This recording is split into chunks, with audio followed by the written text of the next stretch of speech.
Hello weaving friends, today we are putting together the Lojan Flex Conversion Kit. Now the kit that I'm going to be putting together in this video is the rigid heddle to the 4-shaft loom kit. There are a few different configurations that you can get if you're interested in a loom like this. You can start out with the actual Flex rigid heddle loom, a 2-shaft loom like I did. That's what I started out with. The 50 centimeter is the one that I have, and then you can convert it up to 4 shafts, or you can convert it up to 8 shafts. So as I said, I'm converting up to 4 shafts today. Or if you're not interested in having a rigid heddle loom, you could start out by just straight out buying the table loom that is like already converted. I really like the idea of having a rigid heddle loom that converts to a table loom and then back again. And so that's what I have got, and that's what I decided to do. So I'm just opening up the box. I'm also going to be putting together the Rattle kit, but the Rattle kit comes separately. So just be aware of that. If you're purchasing, you do need the Rattle kit separately. Some of my Rattle parts were in this box just because, of course, it's convenient to send everything in the one box. So there are quite a few bits and pieces when you open up the box. It feels a little bit daunting to start with. I think it felt daunting to me mainly just because I haven't converted a rigid heddle loom to a table loom before. And so I just wasn't quite sure, but as I pulled out all of the bits and pieces and of course looked over the assembly manual, which is an essential thing to do, I thought, well, yeah, I'm familiar with all of these parts. Just because I haven't assembled them before doesn't mean it's going to be difficult. So just with these things, we just go step by step, go through things methodically, have a look in each bag and make sure you know what's in each bag, but don't rip your bag to pieces because each bag is labeled with a letter or a number or both, and those will be included in your manual as well, those numbers and letters. So they're significant. So it'll say, you need to find this piece in bag F, for example. So just open them carefully. Don't rip them so that you can't read. I've also got those are my textile heddles there. And I'm just looking through all the bits and pieces. Just a reminder that I am a reseller for Lojan in Australia. So any of the Lojan products that you see me either putting together here or reviewing or just using in a video, they are all available in Australia through me. There are also Lojan resellers all over the world. You can go to the Lojan website and it has a list of resellers that would be closest to you in your location. So there I'm just pointing out, that's like, it says F3, so just making a point of opening the bags carefully with this, using the sticker, and that way I can read them again, and then just stacking them up one by one after I've looked at them so that they're all ready when I'm ready for the next step. So the Flex Rigid Heddle Loom is available in 2 different sizes, and I have the larger size here, the 50 centimeter. So just depending on your own requirements.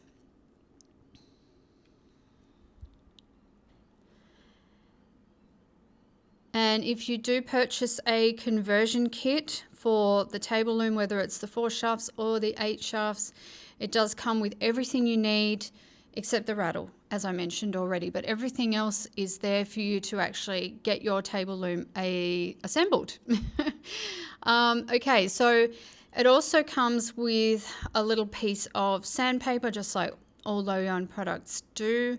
And I did find that I did need to sand most of the pieces that came, especially around like the pre-drilled holes and things like that. And also in this groove of the beater, I wanted to make sure that I got right in there so that that was nice and smooth. And then I just like to go over the ends and everything, make sure that everything's as smooth as possible, because with wood you don't want splintering, you don't want any threads snagging on any little bits that are sticking out. So it makes sense to just go over it and make sure that everything is sanded down. So the wood comes in kind of a raw state. It's not lacquered. It's not polished, finished, whatever, it doesn't have a coating on it basically. And so you just take that extra bit of time with the sanding. And then it's time to put some sort of a finish on it. This is not obligatory. You don't absolutely have to do this, but it is recommended because it's going to protect your wood. It's going to make it last longer. It's going to protect it from sun damage, all those kind of things. So I'm using the beautiful Lojan beeswax, which is available to order by the tin. And this works really, really nicely.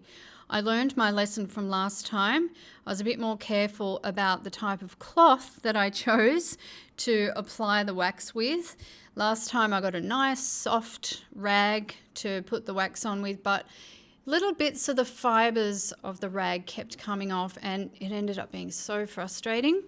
And so I checked through all of my rag supply, which is extensive. I can tell you, I've got so many rags. I've got a cupboard full of rags. I bet you have too. Anyway, I got one this time that was a bit better suited for the job, so I didn't end up with little frustrating fibers all over my wood as I was applying the wax. And I've mentioned in my Lojan videos before that the beeswax from Lojan smells beautiful. So I'm grabbing, this is my Flex Rigid Heddle loom, the one that I am converting today. And I'm taking off the rigid Heddle supports, or the reed supports, whatever you want to call them. I'm removing those, but I'm going to be reusing those star knobs for fixing the castle in place. You'll see what the castle is when I get to it. Very easy to undo these, take the supports out, and then put them aside. Make sure you put them somewhere that you're going to remember so that when you want to use your loom as a rigid Heddle loom again, you're not going to have a headache trying to find these supports. You can also use the supports to help you keep the castle in place as you are putting that on, which I did do with some degree of success, but we'll come to that. We will come to that. So once those the rigid Heddle blocks are removed, we then need the shelf, and we need some other pieces. On page 3 of your manual, you'll see it's the assembly of the castle is what we're putting together right now, and it's got everything you need from your box all laid out, and it's got some pictures to make sure that you can't mess it up. So really handy. The only thing I would recommend is to grab a tape measure so that you can measure some of the screws, because some of them are really close in size. You'll have some that are like a 3.5 and some that are a 3 or something like that. And if you just eyeball them, you might mix them up. So yeah, it's worth measuring those just to make sure. There are quite a lot of screws. Okay, so I'm getting all the bits out. It's saying that we need, so the shelf that I've already laid out, we need 2 uprights. Those are the poles there that you see with the holes in them. And then we need 4 shaft handles, which I just showed you. The bottom rail we need to grab. And then we're going to open some of the bags. So we're going to open bag W. We're going to open bag F3, F5, F6, and OM. So there I'm just pointing out the different bags, and you can just kind of set them off to the side until you need what the contents are according to the instructions. So I'm just giving you a quick look at what's in that bag. There's a bunch of different things in there that we'll be needing for this section. Okay, so measuring the screw to make sure. So I'm using a 3.5 by 16 millimeter screw, and I'm grabbing one of the uprights, and there's a small hole. It says to screw into the small hole of each upright. You can tell the small hole because it really is the smallest hole on the whole thing. Like these little screws would be kind of lost inside the other holes, so it makes sense that they go into this one. So we want to screw those in, and by the way, I'm using the little screwdriver that came with my original Flex. And the screwdriver that came with the Flex, it's really cool because you can pull it out. It's got two ends. You can pull the main metal piece out, and on the other end there's a smaller piece. And then later on, we're also going to use a different piece that comes with this assembly kit, and that also fits in that screwdriver. So it's a multi-purpose screwdriver, which I love. You don't have to have a bunch of different screwdrivers for different jobs. So when we screw this screw in, we're going to leave a bit of head space. It says about 1/8 of an inch or 4 millimeters. So we're not screwing that all the way in because that is going to be used later on to loop Texsolve cords over. It's going to become a handy feature later on when you're actually using the loom. So we're doing that for the other upright as well. And again, leaving that head space.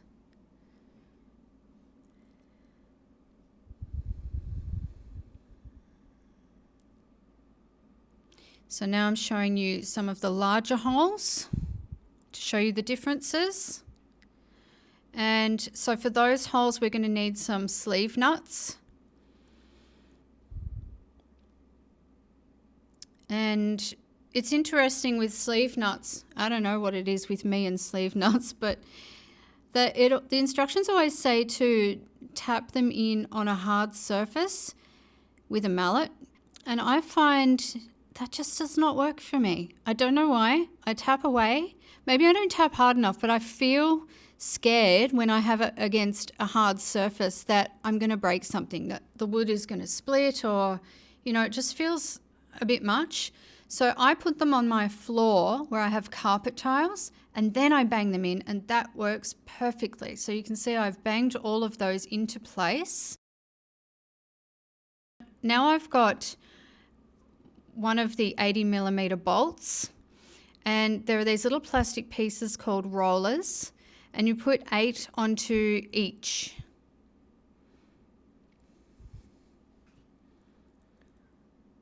You just drop them over for now.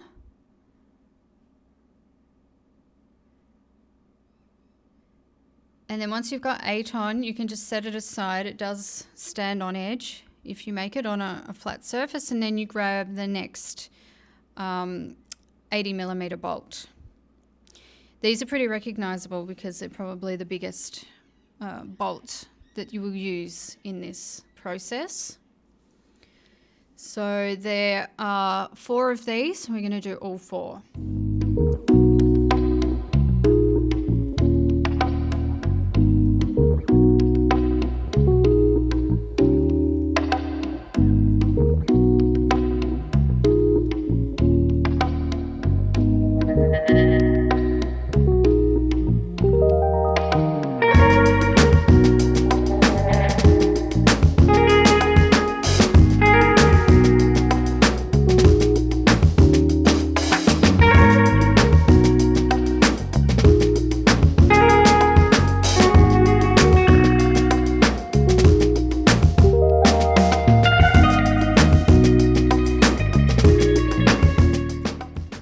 Okay, so once we've got them all together, they are going to be placed into the larger holes at the other end of the upright.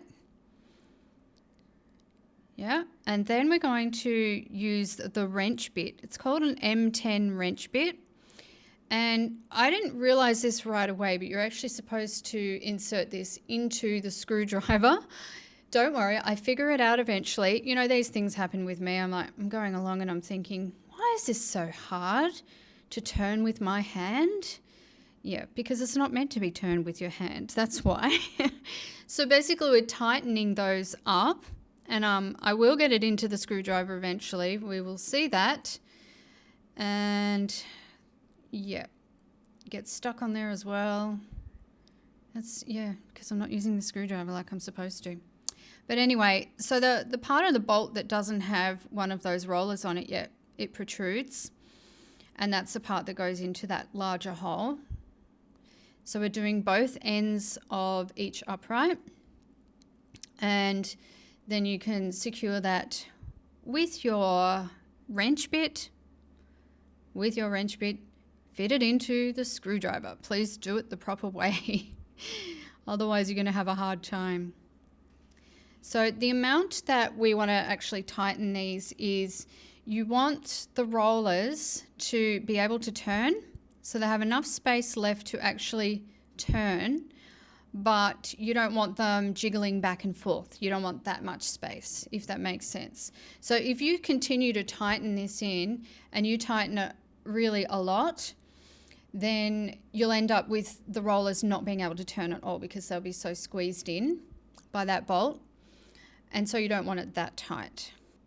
All right, here we go. Joy of joys. I finally realized that I'm supposed to pull the existing part out of the screwdriver and fit in the wrench.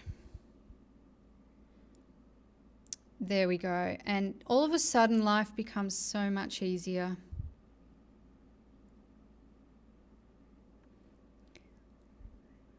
And when you screw these into the uprights, you just want to make sure that you have a mirror image.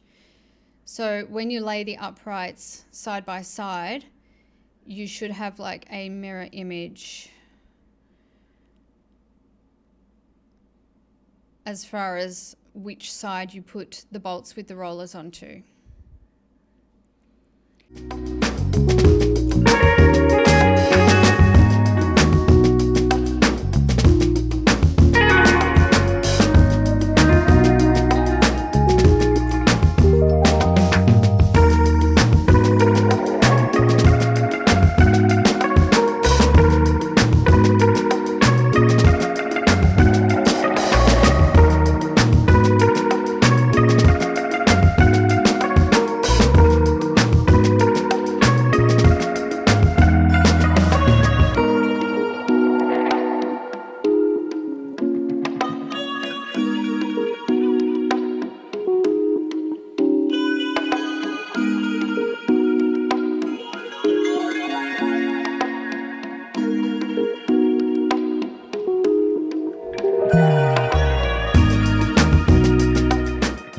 Okay, the next part is grabbing that shelf part again, and it's got all of these holes. Now, because I'm only doing 4 shafts, I'm not going to be using all of those holes, but if you are upgrading to the 8 shafts, you will. All right, so there's cute little green plastic things called cord guides, and we're going to fix those into some of those holes. So I'm just laying out the screws first so that I'm ready, and I make sure I've got the right number.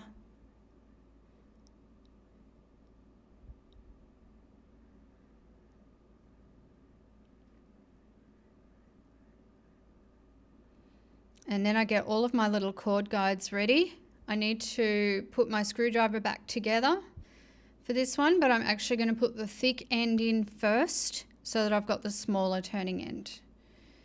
That's the right size for this particular size of screw.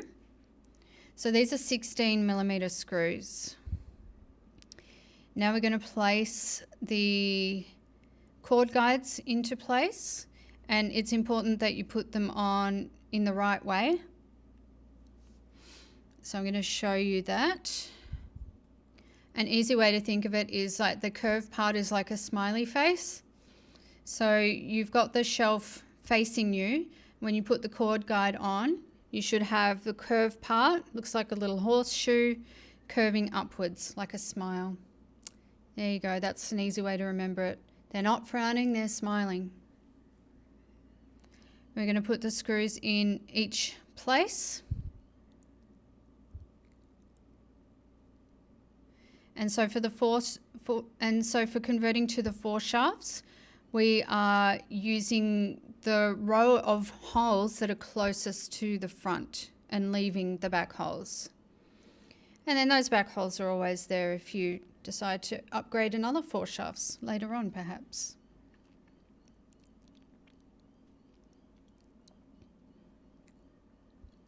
And they're all going to be screwed firmly into place.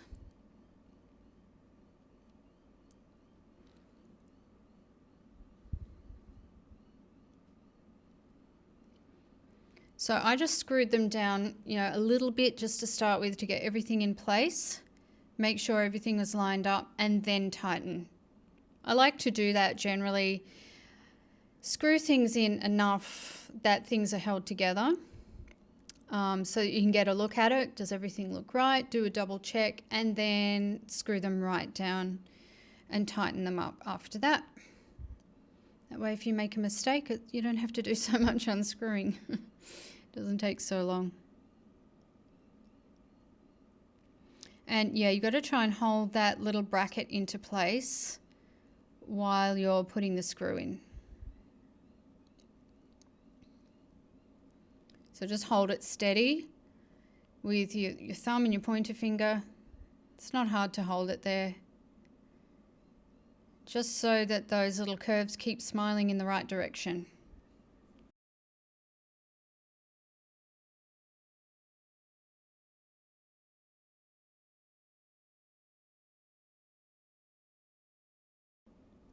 Okay, so once that's all done, we can put our shelf with the curved parts facing up. And then we're going to attach the tops of the uprights using the 4.5 by 45 millimeter screws. So you can basically just rest your uprights in those curved cutouts of the shelf, lining up the holes. And the rollers on the bolts, they're facing downwards, obviously, you can see that. So we want to get those screws, and here I think is where I had 2 screws that looked very similar. So I had to check them against each other, make sure they were the right size.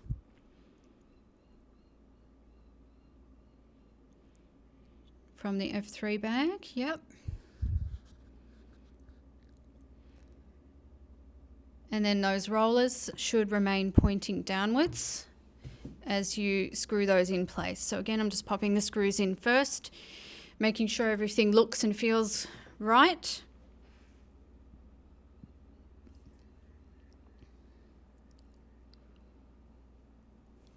And then I'm going to use the thick end of the screwdriver, so I need to swap that around again. So easy to do. It's all magnetic, so it all stays put. Very handy. And then we just screw those into place.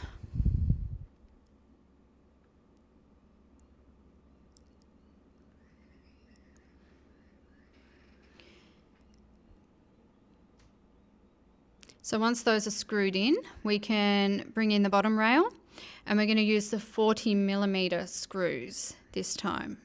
So the 40 millimeter and the 45 millimeter do look quite similar. So check those, make sure you've got the right sizes.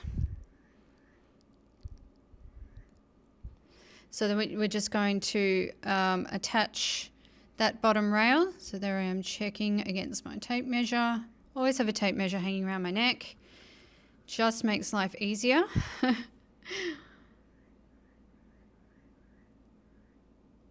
Making sure I've got the right size. And then they screw in through the ends.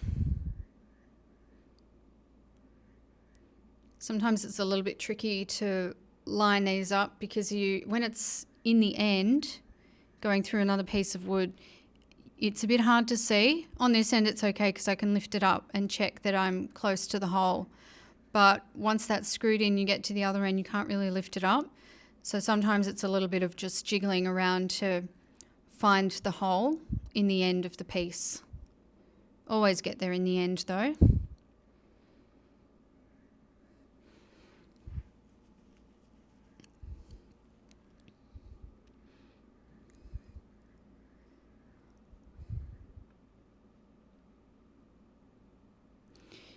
And then once those are in place, I like to just go over everything that I've just done and tighten everything up.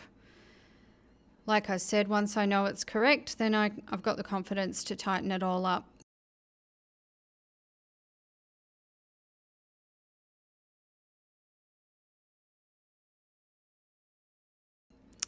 Okay, so we're going to be grabbing another bag here, and we're going to use some 3.5 by 16 millimeter screws. And we're going to be assembling the levers. So you can leave your shelf there in place. This is actually the castle that we're assembling right here. It'll make sense. That's the underside of the castle right there, where we've already screwed those green little smiley brackets on. That's the underside of the castle. You're thinking, what's a castle? Not a castle like a castle in the sea or, you know, your grand mansion-y kind of castles. But this is a castle for a table loom. It's like the upper shelf, the levers attached to it, and our cords run through it. It's a very important piece of equipment. So I'm laying out all of these brackets, and we're going to attach them one by one. There are some holes on the edge, and you'll see those very easily. And we attach them above our smiley brackets. They are directional, so make sure that you have the non-flat edge facing upward. I think that's the best way I can describe it. Those long green brackets, they have like an underside and an overside, and the overside is flat. You want the flat side lying down towards the table. And then we've got these little handles, and the handles are going to fit between the brackets. They have these little holes with a little notch that it fits into.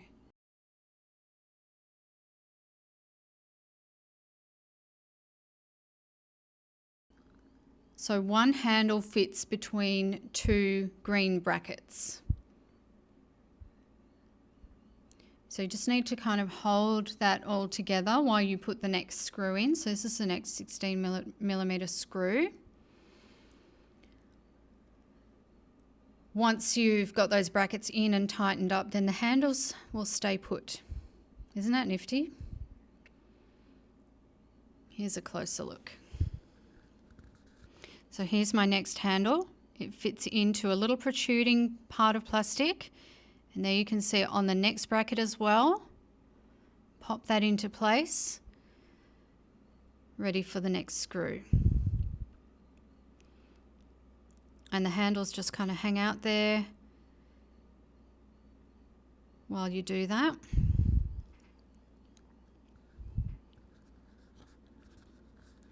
So the little smiley brackets that we put underneath before, they're going to guide our cords, and the cords are going to run to these handles. And that's what's going to operate our shafts.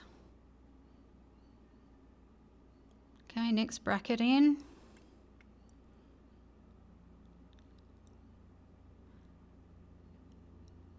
Oops.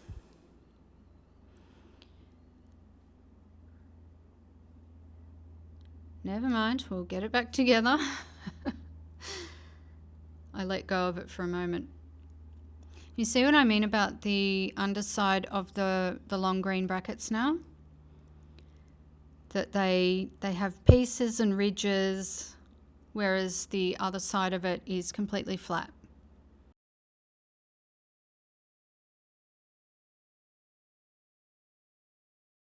Last bracket going on, and that kind of holds the last handle in place.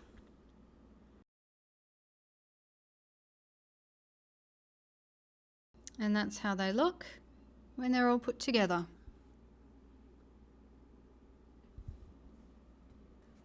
for the next step, we're on page 6 now. We need our shaft rods, which are our long metal rods. We need our textile heddles. We need hardware bag 4.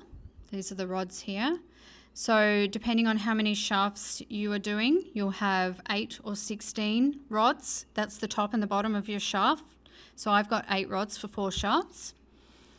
Okay, and then we're going to have these shaft sides, which are the green plastic bits. We've got textile cord that is in various shades according to its function. So we'll grab our sides first. In the back of them, they have holes.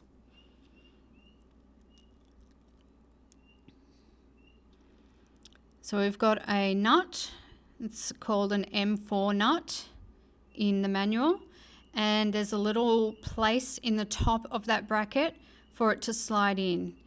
For some of them you can just push it in with your finger. For others you might need to get like an additional something to kind of push it in and fit it in. And then into that nut we're going to start to screw a 10mm bolt.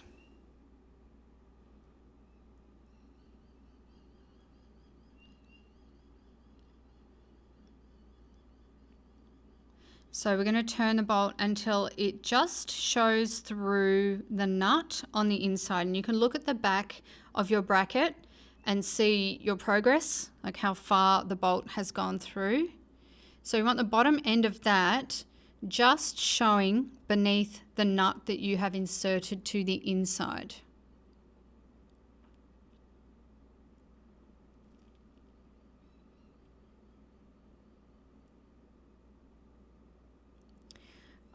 Which in simple terms is you don't screw it all the way in just yet. So we repeat that, and we're going to repeat that with each of these shaft brackets. So you've got that top space there right at the top. It's a slightly different shape. We're going to pop our nut in there, push it in, and it fits very nicely into there so that it's the same size as the hole in the top, so that when we put this bolt in, it screws nicely into the nut.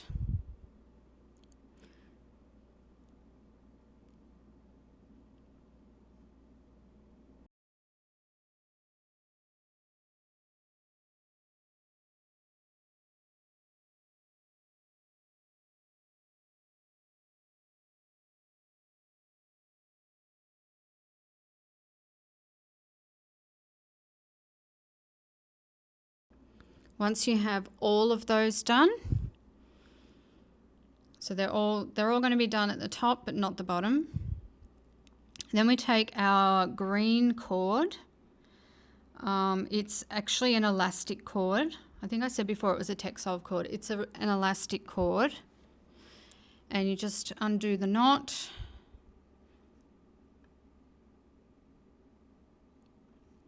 And grab one length of that. So the easiest way to do it is to put 2 of your shaft sides together like this with the protruding parts facing out at the bottom. Grab one end of your elastic cord, and that goes through the bottom hole at the top. So the second hole down from the top. And then you do the same for the other side. So we're going from the inside out here. Thread that through. They thread through really easily because it's quite a thick elastic cord with a blunt end, so it's easy. And then at the bottom of each shaft piece, the elastic also inserts through the hole there and out the bottom.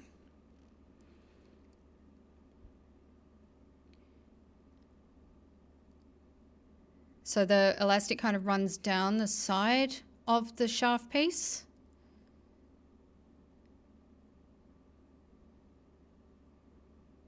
There we go. So lay them out again, and then you're going to take the 2 cut ends and do an overhand knot. Make it a double knot, and then you should have about 1 centimetre of ends left sticking out. So that knot is really secure, and once you've done that, you're ready to do the next shaft. So each of these 2 pieces is eventually going to be 1 shaft. And you just do them one at a time so that you end up with 4 of these all together. So through that second hole from the top again, and then down. A bit faster if you do it all in one go with each shaft piece, edge piece.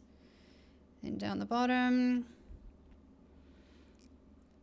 out through the bottom, and then we knot.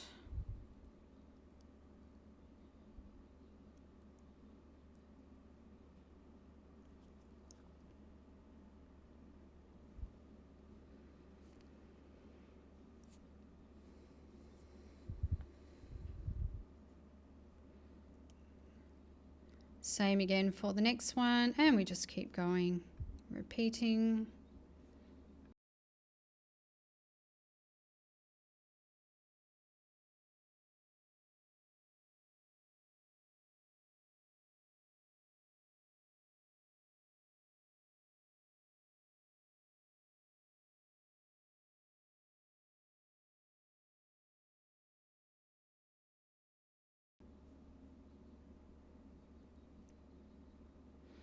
Okay, so now that we've done all of those shaft pieces with the elastic, we're ready for our metal rods. The manual does say that some of these rods may have some leftover residue on them, so you can just check that. If it feels smooth and good, then it's probably fine to go. And if you feel some sort of residue, then you want to wipe them down. Okay, so these metal rods fit into the hole that's just below the elastic. I'm sorry, I'm off screen right now. Hopefully I will show you some on screen so you can see where I'm actually putting the rods. And at the same time, we're going to grab our textile heddles. So you can see there that I'm putting my fingers through the holes. The textile heddles, the bunches are all tied off with twisty ties, so it's pretty easy to see how they go on. But it's worth just kind of checking. All right, and then we can put the rods into the other ends, into the hole.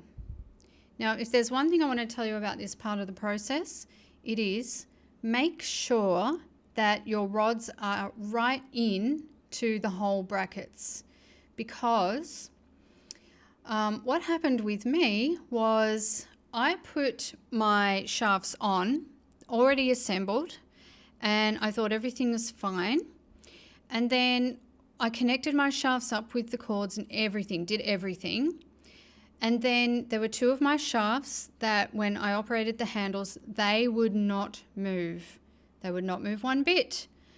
And I spent a bit of time looking at it and I couldn't figure it out, because I was thinking, well, it feels like the brackets are too big for the space, but I know that I put those metal rods in properly. I mean, that's what I'm doing right now off screen, though you can't see it, is I'm pushing the metal rods into the holes properly.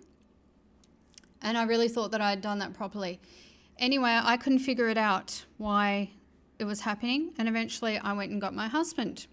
He's had a bit of experience putting my looms together, and I said what the problem was, and he said, I said about maybe, I hadn't put the metal rods in properly, though I really thought that I had. And he said, take them off and we'll see. So we took them off one by one. Lo and behold, he pressed them down with his big man hands and his big muscles, and yeah, I had not put the rods firmly enough into the brackets, and that is why the shafts weren't moving up and down smoothly. Oh, didn't I feel like a fool?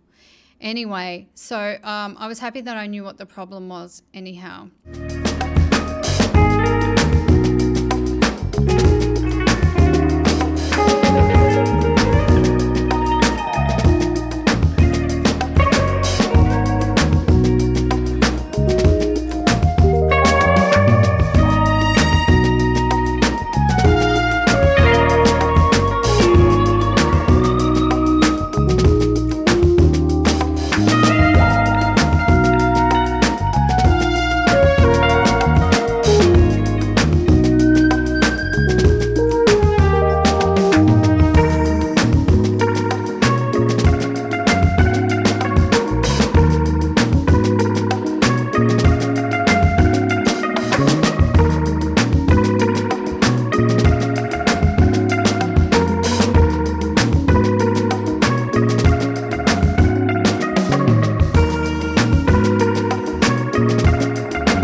Okay, so then we keep going.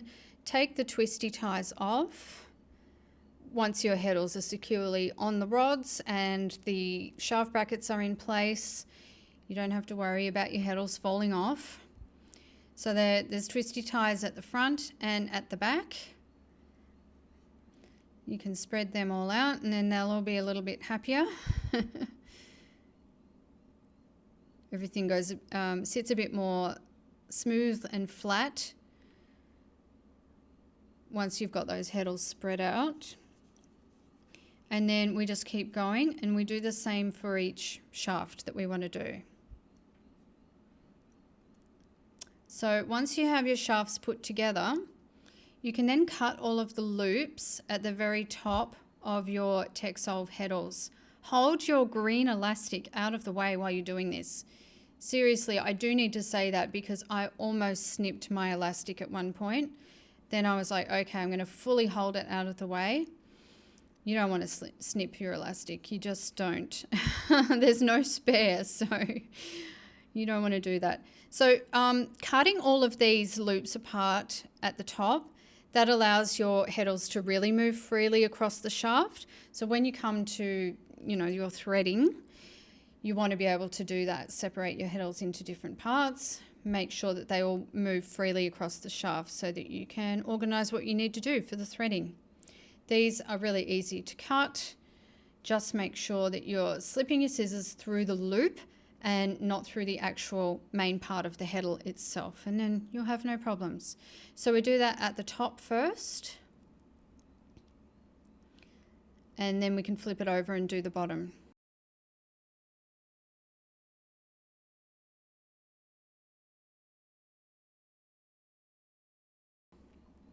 Okay, so now we're going to grab our other cords.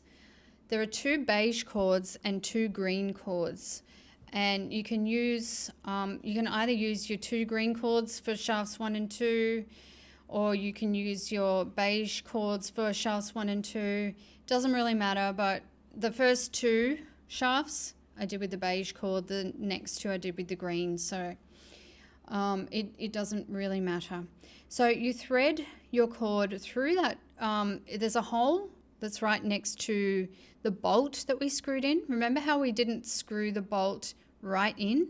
Well, this is why, because we want to insert our cord and then we can screw it down, and that's going to hold the cord down for us. So there was a purpose for doing that.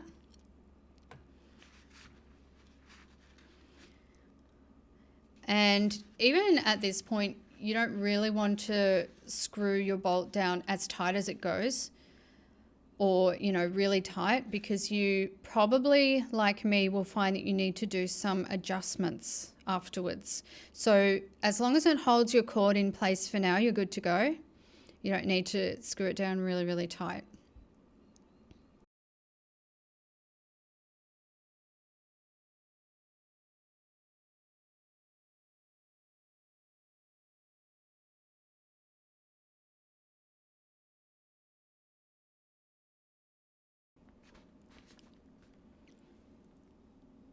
So again, we're going to do this for each of our shafts.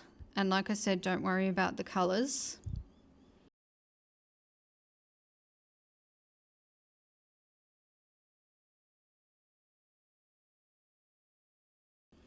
All right, so we'll stand our castle up on end. So that's the castle kind of upside down at the moment. And this is how we want to fit our shafts in place. So the castle is upside down at the moment, and we want the handles facing away from us, so at the back. And we want to start with the rear shaft, like the last shaft.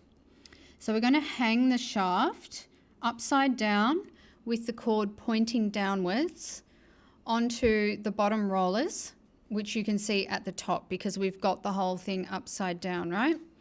So for 4 shafts, like I'm doing, you want to use the 4th roller from the front. So just count along your rollers, and then you slip your elastic over the 4th roller on one side, and then the same on the other side. And then that hangs our shaft there temporarily so that we can pay attention to the cord. So the cord is hanging at the bottom right now. So we want to grab the cord and fold it approximately in half. Give it a little pinch so you've got a kind of a point to go by. And then we're going to make it fit into our little cord guide. So it goes through the cord guide. This is on page 8 of the manual. There are some really good pictures for how you do this. Then it slides through between the first 2 brackets.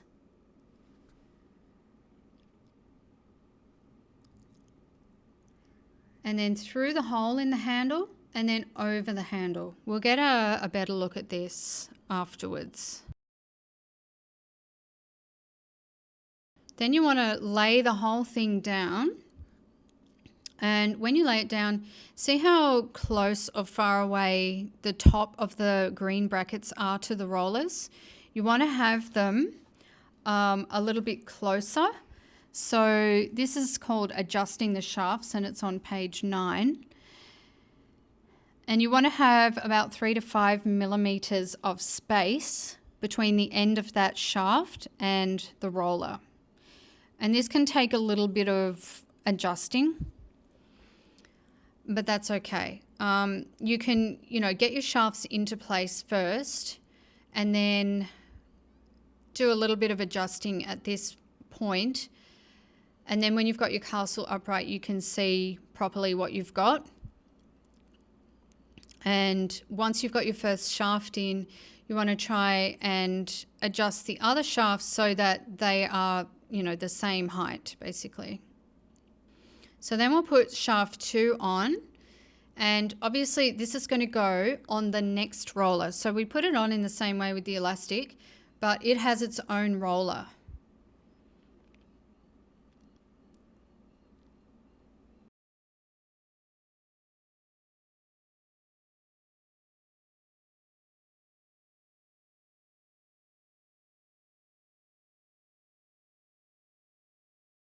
Then we can pull out our cord, pinch it, and thread it through that cord guide, the little smiley face at the bottom first, and then through between the next bracket, ready to go through the hole in the next handle. So through the hole and then over the top.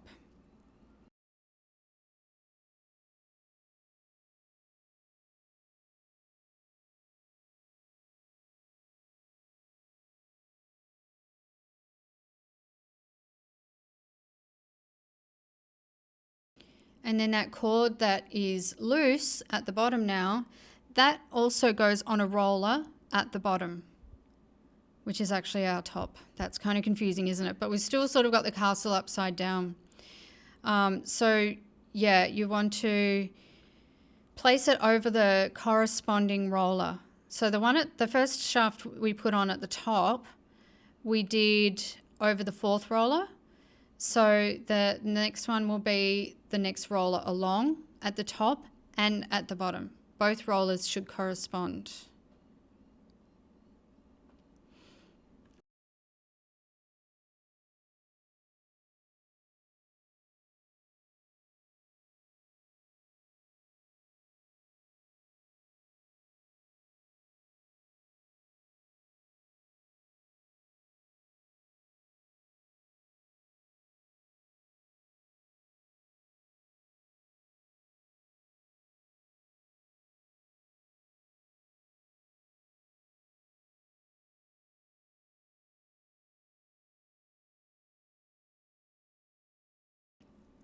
Okay, so we'll get a slightly closer look at putting that cord through now for the 3rd one. So through the cord guide, through the middle of the brackets. Yeah, and then we'll turn it around so you can probably see what I'm doing. So the pinched part then threads through that hole in the handle, and then you just loop it over the top. And then when you put that cord on its little roller at the bottom, so the corresponding roller, then that will tighten up the slack.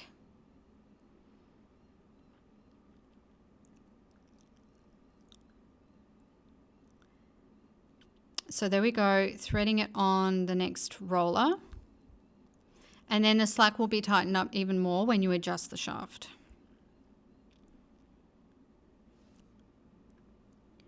And then adjusting that shaft as well. Remember the plan is to have them all hanging evenly, the same as each other.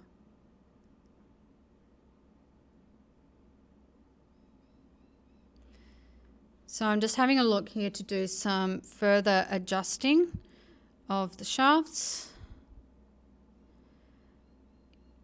If you notice at this point that one of your shafts is not sitting the same as the others, you can adjust, and you just do that by loosening off that screw, pulling on the cord or loosening the cord depending on what you need, and you can do that on both sides of the shaft, and that's how you get to even the shaft out and make sure that it's sitting as much the same as the other shafts as possible.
Okay, so now it's getting exciting because we have the castle assembled. So now you can kind of see why it's called a castle, right? It's very upright, and we can put that in place. So one way to do that is to put your little rigid Heddle blocks inside the loom, and then your castle can kind of rest on them as you screw them into place, because the blocks lift it up to the correct height. Some people may just find that a nuisance, and others may find it helpful. I found it, I don't know, a bit of both. I probably could have positioned them a little bit better so that they weren't moving around, but I think ultimately they were helpful because they kind of hold the castle up to the right height so that you're not trying to hold that up as well as screwing in these star knobs. So these are the very same star knobs that we used at the beginning. We took out the rigid Heddle blocks, and these are the very same star knobs that go back in. And they go back in the same positions as well, just screwing into the castle this time instead of into rigid Heddle blocks. Okay, so now we need our F3 packet. And these little black sleeves, we're going to put them into the side of the loom. So there are 2 holes, and we use the second hole, so the one that's more towards the back. Hold that little sleeve on there and place the screw in.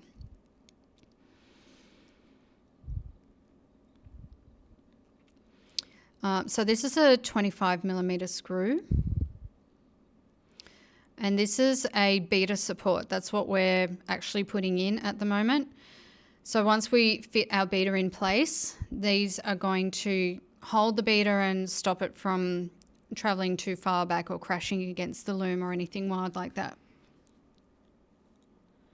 And the other sleeve and screw just go in the same way on the opposite side. So the back hole. And now we're going to put the beater together. So we are very close to being done. So we have 2 rails of the beater, the wooden parts, and we're going to sit our sit the metal bracket inside there and then kind of encase it. Make sure that your bracket, that the arms are down, like down towards the table, not sticking up at this point. And then we're going to use our 35mm screws.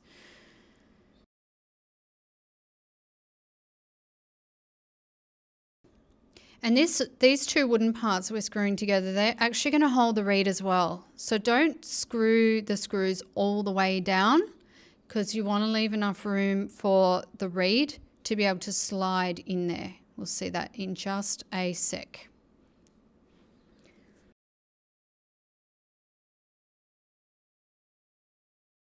So here's the reed. It's a 10 dent reed. And you just slide that on. See how there's a bit of a hole there? And it just fits in that groove and slides right on in.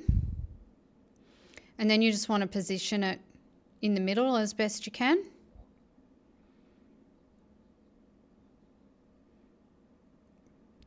With an equal amount of wood space left at either side. And once it's positioned, oh yeah, I'm just going to use my handy tape measure.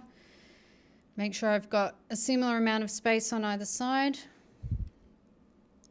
so it doesn't bother me later on that it's not centered properly.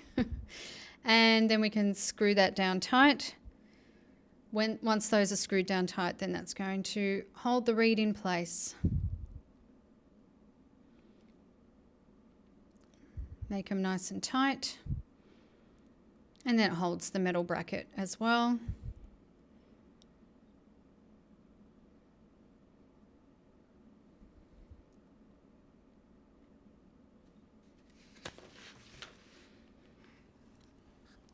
So onto page 11, we're now taking the beater to our loom. We're going to fit the arms into the hole near the bottom of the loom. It's fairly obvious where it's meant to go because there's only one hole. There's a little notch in front of the hole, but that's for putting your loom on the stand. And there we have our beater in place. You can see when the beater's up, it's resting on those supports that we put in place just before. So this is how it all looks. The shaft's going up and down, and the beater. And so this is actually on my stand because I have a stand with my loom as well. You don't have to use a stand, of course. You can always use a table loom on a table. Now I'm going to put my rattle together. This must be one of the easiest parts of the entire process. It's very straightforward. So we've got the rattle part with some screws sticking out, and we put these supports in either side and then use a star knob to do that up. Same with the other side. I think it's actually a little bit easier to do this part at the loom, but I wanted to make sure you could see anyway. We will go to the loom as well so that I can put it on there and fit it into place. So there are two positions that you can have the rattle in order to use it, but it goes on in the same way. So there's a hole at the side there. You want to put one screw in there.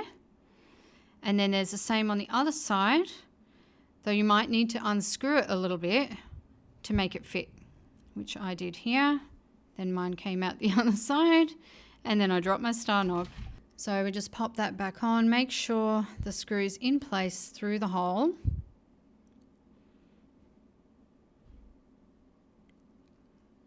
So the hole on either side at the back of the loom, the rattle fits into, then we can do up those star knobs nice and tight. You can also rotate your rattle to make sure that the nails are facing up. And the rattle can either sit in this position or it can sit at the back of the loom, depending on your preference. And then it has these little handy rattle covers. So this is for once you've got warp spaced out in the rattle. You want to have a way of making sure it doesn't slip off the rattle, and so you can just put these handy covers over the top, and then that's a form of insurance that you place all those threads in place and then you don't have to do it again. So that's it. It's all ready to go. That means that I'm ready to put a warp on this loom. I already have my project planned out. Now I just need a little bit of spare time in which to do it. And that's the hardest part really, is just finding a bit of time. But I hope that this video was helpful to you and that it's enjoyable for you to see this kind of thing put together. It was an enjoyable process for me to do it. Have a bit of patience, give yourself a bit of grace, follow the steps carefully and you will be fine. And I will go ahead and start planning this project that I'm going to do on this loom, and I'm sure that I will be back to show you how that project is going and what it actually looks like to weave on the Flex table loom as a 4-shaft table loom. Until next time, happy weaving.